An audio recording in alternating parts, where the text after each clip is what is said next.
To Kill a Mockingbird. By Harper Lee. In this video, we will discuss a summary of Chapter 18 and Chapter 19, followed by an analysis of the chapters. Chapter 18 Summary. The trial continues, with the whole town glued to the proceedings. Mayella, who testifies next, is a reasonably clean, by the Yule's standards, and obviously terrified 19-year-old girl. She says that she called Tom Robinson inside the fence that evening and offered him a nickel to break up a dresser for her, and that once he got inside the house he grabbed her and took advantage of her. In Atticus's cross-examination, Mayella reveals that her life consists of 7 unhelpful siblings, a drunken father, and no friends. Atticus then examines her testimony and asks why she didn't put up a better fight, why her screams didn't bring the other children running, and, most important, how Tom Robinson managed the crime, how he bruised the right side of her face with his useless left hand, which was torn apart by a cotton gin when he was a boy. Atticus pleads with Mayella to admit that there was no rape, that her father beat her. She shouts at him and yells that the courtroom would have to be a bunch of cowards not to convict Tom Robinson. She then bursts into tears, refusing to answer any more questions. In the recess that follows, Mr. Underwood notices the children up in the balcony, but Jem tells Scout that the newspaper editor won't tell Atticus about their being there, although he might include it in the social section of the newspaper. The prosecution rests, and Atticus calls only one witness, Tom Robinson. Chapter 19 Summary. Tom testifies that he always passed the Yule house on the way to work and that Mayella often asked him to do chores for her. On the evening in question, he recounts, she asked him to come inside the house and fix a door. When he got inside, there was nothing wrong with the door, and he noticed that the other children were gone. Mayella told him she had saved her money and sent them all to buy ice cream. Then she asked him to lift a box down from a dresser. When Tom climbed on a chair, she grabbed his legs, scaring him so much that he jumped down. She then hugged him around the waist and asked him to kiss her. As she struggled, her father appeared at the window, calling Mayella a whore and threatening to kill her. Tom fled. Link Joss, Tom's white employer, stands up and declares that in 8 years of work, he has never had any trouble from Tom. Judge Taylor furiously expels Joss from the courtroom for interrupting.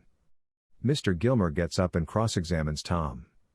The prosecutor points out that the defendant was once arrested for disorderly conduct and gets Tom to admit that he has the strength, even with one hand, to choke the breath out of a woman and sling her to the floor.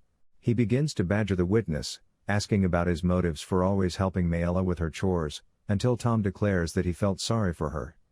This statement puts the courtroom ill at ease. In Maycomb, black people aren't supposed to feel sorry for a white person. Mr. Gilmer reviews Mayella's testimony, accusing Tom of lying about everything. Dill begins to cry, and Scout takes him out of the courtroom. Outside the courtroom, Dill complains to Scout about Mr. Gilmer's rude treatment of Tom Robinson during the questioning. As they walk, Scout and Dill encounter Mr. Dolphus Raymond, the rich white man with the black mistress and mixed-race children. Chapters 18 and 19 Analysis.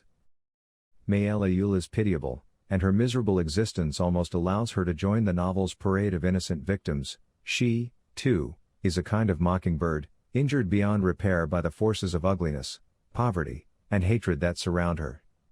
Lee's presentation of Mayella emphasizes her role as victim. Her father beats her and possibly molests her, while she has to deal with her unhelpful siblings. She has lacked kind treatment in her life to such an extent that when Atticus calls her Miss Mayella, she accuses him of making fun of her. She has no friends, and Scout seems justified in thinking that she must have been the loneliest person in the world. On the other hand, though, Scout's picture of Mayella as a victim is marred by her attempt to become a victimizer, to destroy Tom Robinson in order to cover her shame. We can have little real sympathy for Mayella Yule. Whatever her sufferings, she inflicts worse cruelty on others. Unlike Mr. Cunningham, who, in Chapter 15, is touched enough by Scout's human warmth to disperse the lynch mob, Mayella responds to Atticus's polite interrogation with grouchy snarls. Pity must be reserved for Tom Robinson, whose honesty and goodness render him supremely moral. Unlike the Yules, Tom is hard-working and honest and has enough compassion to make the fatal mistake of feeling sorry for Mayella Yule.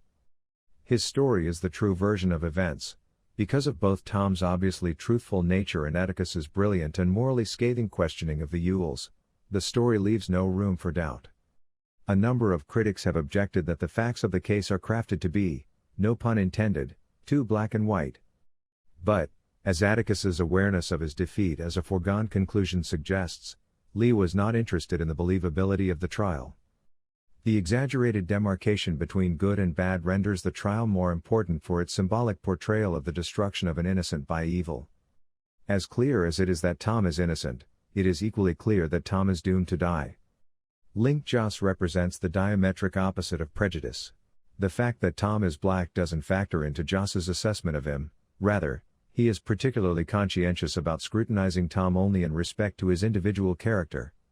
However, just as the court refuses to accept the undeniable implications of the evidence that Atticus presents, so too does it refuse to accept the implications of Joss's validation of Tom's character. The judge expels Joss because his interjection during the proceedings threatens the integrity of the formal manner in which court proceedings are run. The grim irony, of course, is that the blatant prejudice of the trial does so as well, though the judge does nothing to alleviate this prejudice. The reader is spared much of Mr. Gilmer's harsh cross-examination of Tom when Dill's crying takes Scout out of the courtroom. Dill is still a child, and he responds to wickedness with tears, much as the reader responds to Mr. Gilmer's unabashed prejudice with disgust. The small sample of his cross-examination that Scout and the reader do here is enough.